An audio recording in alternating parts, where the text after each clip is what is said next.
হ্যাঁ আতিক সাহেব বাড়িতে আছেন? আতিক সাহেব, হ্যাঁ জি বলেন।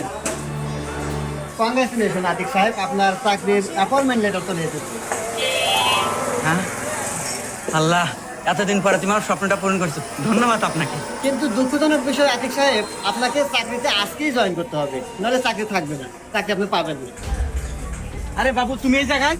আরে বাবু, আমার বাড়িতে আজকে আমার বিয়ে ঠিক করতেছে, তুমি যদি আজকে আমাকে না নিয়ে পালাও তাহলে আমি বেশি মরে যাবো। কি কর? আরে আতিক সাহেব, আজকে আপনাকে চাকরি জয়েন করতে হবে, না হলে কিন্তু চাকরি পাবেন না। রাহেন মি আপনার চাকরি, আমার চাকরির চেয়ে আমার ভালোবাসা আগে। এই যে আপনার চাকরির এই যে গুল্লি।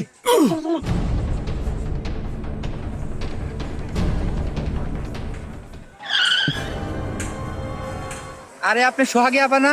হ্যাঁ আমি সোহাগী, কি বলবেন বলেন। এই যে আপনার চাকরির অ্যাপয়েন্টমেন্ট লেটার, আপনার তো চাকরি হয়ে গেছে। হ্যাঁ কি কন? আরে সোহাগী, কই যাও তুমি? আমরা পালামু না, আসো। আরে রাহো, তোমার পালাই না, আমার চাকরি হয়ে গেছে, আমি বাদ যাবো। বাদ যাবা মানে? তাহলে আমাকে ভালোবাসা? আর রাখ তোর ভালোবাসা, চাকরি থাকলে তোর মতো প্রোডাক্ট আমার পিছনে 50 ঘুরবো।